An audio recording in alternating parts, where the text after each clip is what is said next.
हाँ हाँ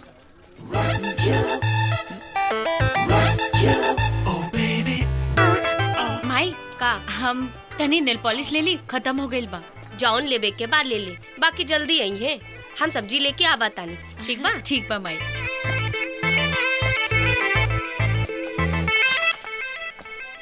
का चाहिए तोहरा के? एगो नेल पॉलिश दे दा, लाल रंग के। हाँ दे तानी। तोहरा का चाहिए? हमरा के चूड़ी दे दा। तू पहनबा? तब के पहरी हम ना पहरबता। तोहार साइज का बा? नापले तो नहीं लेकिन 9 इंच होई। हमरा लगे 9 इंच की चूड़ी नहीं के। त कौना इंच के बा? 2.6 के 2.8 के मिली। तो 2.8 के दे दो जौन सबसे बढ़न बा। 2 4 5 गो कलर लेके आवो। ठीक बा।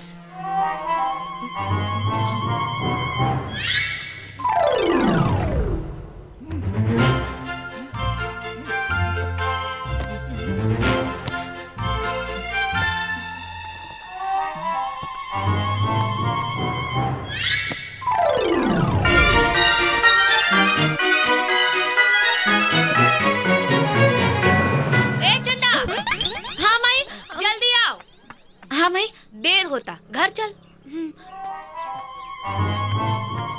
इला तोहार चूड़ी। तू पहिर ला।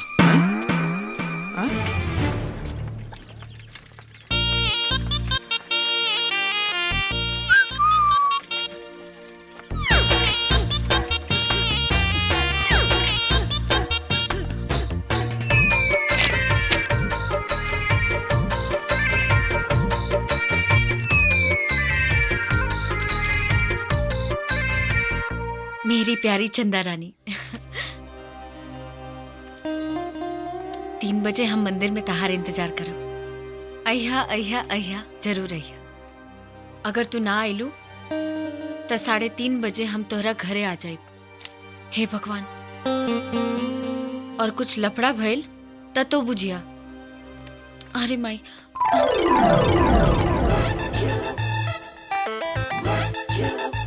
माई का हम तनी मंदिर होके आ जाई। काहे? ऊ कहा ना, हमार परीक्षा शुरू होके वाला बा, यही से। ना, तू अकेले मत जा, कल हमरा साथे चलिए।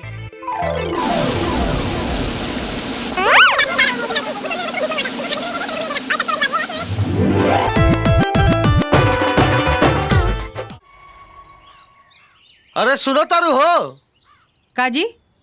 अरे किसनवा अपना रिजल्ट के बारे में कुछ बतावलस का? ना, हमरा के तो कुछ नहीं के बतौले।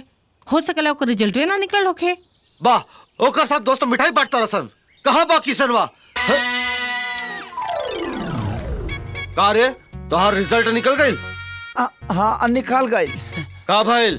का होई? फेल हो गई नी। अब देखे तारू, फेल हो गइल और फोफिया खाता। तो का कर यहाँ? फेल हो गई तो खैला बिना मरी का?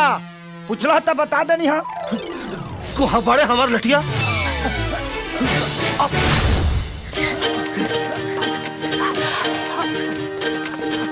ए किसनवा, चुपचाप हमार लठिया दे दे रे। आज बताओ तानी तोरा के। हमने के फेल भइले के रिकॉर्ड तो बनिए गइल हो। ए किसनवा, बार बार फेल होला तब तोरा शर्म ना आवेला। अब तोर पढ़ाई लिखाई छोड़ा के तोरा से खेते जुतवाई। जब कह रहा है कि खेत में काम नहीं करेंगे तो नहीं करेंगे। अच्छा ले। भाजी देखिए, हमको घर में ले जाके खूब मारिए ना, लेकिन के सामने मत मारिए। अरे करिए के देखे के चक्कर में तो फेल हो जाले रे। हम कह रहे हैं कि महिलाओं के सामने मत मारिए, हमारा भी प्रतिष्ठा है। अरे बाहर है तोर प्रतिष्ठा। तो कह रहे हैं ना। बाबूजी, बाबूजी हम पास हो गए नहीं बाबूजी। पूरा कॉलेज में फर्स्ट आइल बानी बाबूजी। वाह, देख ये फर्स्ट आइल बा, आते फेल हो जा रहे। तो कहे नहीं फेल होंगे हम? हमारे ऊपर सब लड़की समाज का लोड है, इनके ऊपर कौची का लोड है? बारे बहुत तू मुख्यमंत्री के इलेक्शन लड़ता रहे ना रे।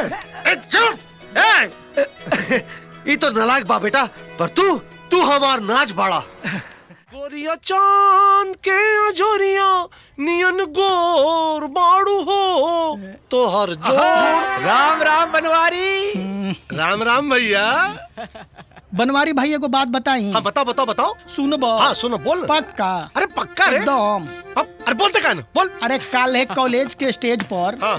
किसनवा एकदम गर्दा उड़ा। एक मिनट का कहले किसनवा? गर्दा गर्दा उड़ा दिलस। मतलब अरे ऐसा डांस कैलस ना कि कॉलेज के जितना लड़की रही सन ओकरा पर फिदा फिदा एकदम फिदा एकदम क्या बात करता है? अरे ना ना ना। और उ जो चंदा हाँ, एक मिनट।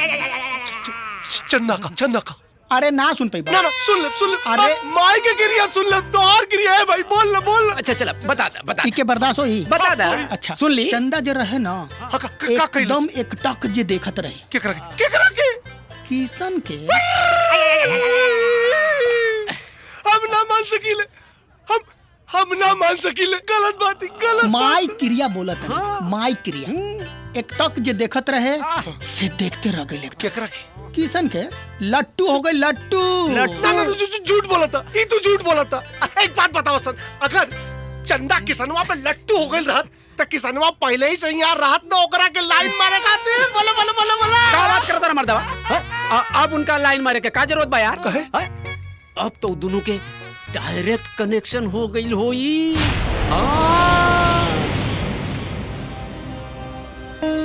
ए बनवारी भाई हाँ। कुछ लौकता का? अरे आज किशन पर नजर ना पड़ल तो चंदा के चेहरा के रंग उड़ल बा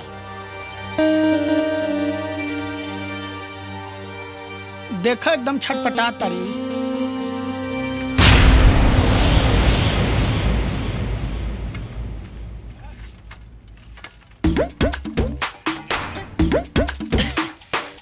बहुत तड़पौले बड़ू चंदा हमके, अब तड़पावे के बारी हमार बा।